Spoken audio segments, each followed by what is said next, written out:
زیاد بن سعد بن زبیرہ سلمی سے منقول ہے اور یہ وہب بن بیان کی روایت ہے اور زیادہ کامل ہے۔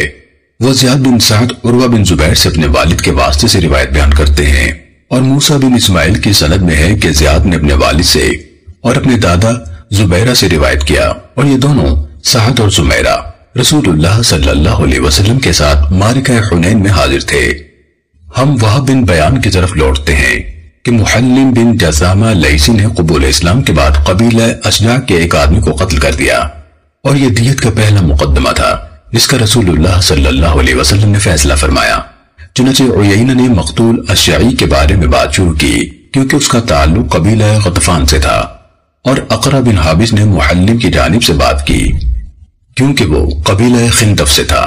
ان لوگوں کی آوازیں اونچی ہو گئی اور بہت شور و غل اور جھگڑا ہوا، تو رسول اللہ صلی اللہ علیہ وسلم نے فرمایا، اے عیینہ، کیا تم دیت قبول نہیں کرتے ہو؟ عیینہ نے کہا، نہیں، اللہ کی قسم، جب تک میں اس کی عورتوں کو بھی وہی دکھ اور اذیت نہ پہنچا لوں جو اس نے میری عورتوں کو پہنچایا ہے۔ پھر آوازیں اونچی ہو گئیں، بڑا شور و غل اور جھگڑا ہوا، تو رسول اللہ صلی اللہ علیہ وسلم نے فرمایا، اے عیینہ، کیا تم دیت قبول نہیں کرتے ہو؟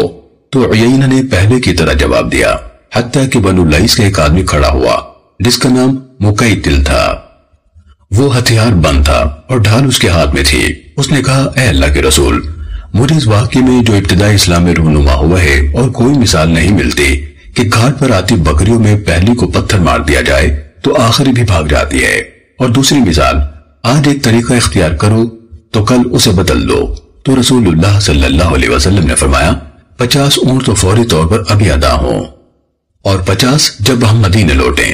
اور یہ واقعہ آپ کے سفر کا ہے۔ صاحب معاملہ محلم ایک دراز قد گندم کو آدمی تھا۔ وہ لوگوں کی ایک جانب میں بیٹھا ہوا تھا۔ لوگ اسی حالت پر تھے کہ وہ جگہ بناتا ہوا رسول اللہ صلی اللہ علیہ وسلم کے سامنے آ بیٹھا، جبکہ اس کی آنکھوں سے آنسو جاری تھے۔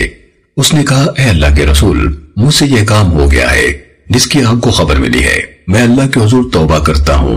اللہ کے رسول میرے لیے اللہ سے استغفار فرمائے۔ رسول اللہ صلی اللہ علیہ وسلم نے فرمایا، تو نے اسلام لاتے ہی اپنے ہتھیار سے قتل کر ڈالا۔ اے اللہ، محلم کی بخشش نہ فرما۔ یہ اپنے بلند آواز سے کہا۔ ابو سلمہ نے مزید کہا، پھر وہ اٹھ کھڑا ہوا اور اپنی چادر کے پلو سے اپنے آنسو پونچھ رہا تھا۔ ابن اسحاق کہتے ہیں، اس کی قوم کا خیال ہے کہ رسول اللہ صلی اللہ علیہ وسلم نے بعد میں اس کے لیے استغفار فرمایا تھا۔ امام ابو داود رحمہ اللہ فرماتے ہیں کہ نضر بن شمیل نے الغیر کا مفہوم دیت بتایا ہے۔